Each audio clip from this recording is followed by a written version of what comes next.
Hello everyone, আসসালামু আলাইকুম। আশা করি সবাই ভালো আছেন। তো আজকে আমার ঢাকা বিশ্ববিদ্যালয়ের প্রস্তুতির দ্বিতীয় দিন। আজকে আমি সারাদিনে কি পড়লাম এবং কিভাবে পড়লাম সেগুলো আপনাদের সাথে শেয়ার করব। আমার আজকের টার্গেটের পড়া ছিল বাংলা প্রথম পত্রের একটা গল্প এবং একটা কবিতা, এবং বাংলা দ্বিতীয় পত্রের সমার্থক শব্দ ও পারিভাষিক শব্দ।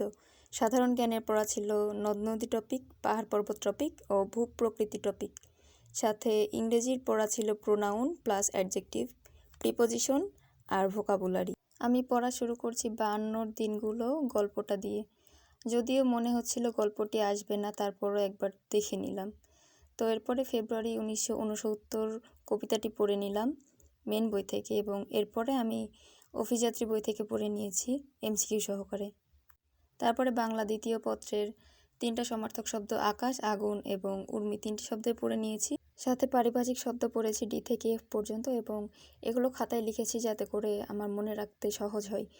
আর এরপরে সাধারণ জ্ঞানের নদ নদী ও পাহাড় পর্বত ভূপ্রকৃতি এগুলো জুবায়ের জিকে বই থেকে পড়ে নিয়ে এরপর জিকে সাপ্লিমেন্ট থেকে কিছু বিশ্ববিদ্যালয়ে আসা প্রশ্নগুলো প্র্যাকটিস করেছি। ইংরেজি বিষয়টা আমি প্রতিদিন সকাল থেকে দুপুর পর্যন্ত পড়ি। যেহেতু আমি ইংরেজি কম পারি, সেজন্য ইংরেজিতে একটু বেশি সময় দিতে হয়। আর সাথে ঢাবির প্রশ্ন ব্যাংকটাও পড়া শুরু করেছি। প্রশ্ন ব্যাংকটি পড়লে আসলে বোঝা যায় যে কেমন প্রশ্ন আসতে পারে। এখন একটু বেশি পড়াশোনা করতে হবে, যেহেতু আমরা একেবারে শুরু থেকে শুরু করছি। আর এই সময়টাতে এসে নিজের ঘুম, খাওয়া, গোসল এগুলো ছাড়া বাকি সময়টা যদি আমরা পড়াশোনায় দিতে পারি, তাহলে শুধু সিলেবাস শেষ নয়, ঢাবিতে ভালো রেজাল্ট করাও সম্ভব। যদিও শীতের সকালে উঠে পড়তে বসা কষ্টদায়ক, তারপরও পড়তে হবে, কিছু করার নেই।